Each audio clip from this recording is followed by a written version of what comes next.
ওর খাইয়ে দেন এই যে আডুর মাঝে বাড়ি দিছে একটা এই যে লোক এই যে আডু গেলছে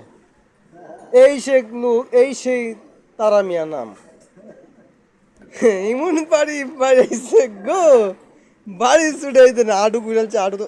কিছুক্ষণ আগে তো দাঁড়াইলাম আডুটা সিলিং ইমন বড় দাগ হয়ে গেছে গা তারপরেও সে এই সপ্তাহে করে কতবার যে বললাম ভাই আপনি এই সপ্তাহ করেন না এই সপ্তাহ বাদ দেন তারপর দেখবেন নারীরা পিছনে দৌড়ে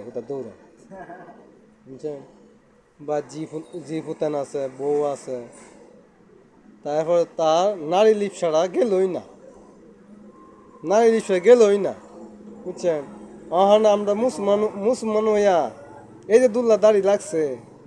দাড়ি ইজ্জতটা হতে নষ্ট হয়ে যাচ্ছে আমি কেন বুঝাইতাম এই যে আমার এক ভাই এই যে সাইফুল ভাই তো বুঝাইছে দেখেন না সাইফুল ভাই আসতেছে সাইফুল ভাই বুঝাইছে এরপরও এই ব্যক্তিটা বুঝাইতাম না আচ্ছা ধন্যবাদ ভালো থাকেন দর্শক আরেক সময় অন্য একটা জিনিস এনে আপনার কাছে দেখামু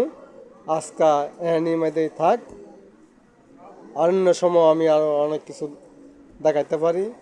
আর ওনাকে আমরা খেয়াল লাগছি ওনা অন্য আর কি করে হ্যাঁ আমরা নজর লাগছি কোন দিকে যায় তো বাইং মাছের মতন বাইং মাছের ধরলে যখন পিছলা মারে ছুটে যায় এই তারা মেয়ে ছুটে যায় আমরা ধরতে পারি না আজকে ধরছি ছাই দিয়া এই জন্য আপনারা দেখাইতে পারলাম তার যে অবস্থা বাড়ি আরে বাবারি কি বাড়ি গো ভাই সেনাবাহিনী বাড়ি জুড়ে মা গো বাবার ওই যে ফুটকি দা আলিশ বাড়ি অবস্থা আগ ঠিক আছে ভালো থাকেন দর্শক আপনারা আসসালামু আলাইকুম রহমতুল্লাহ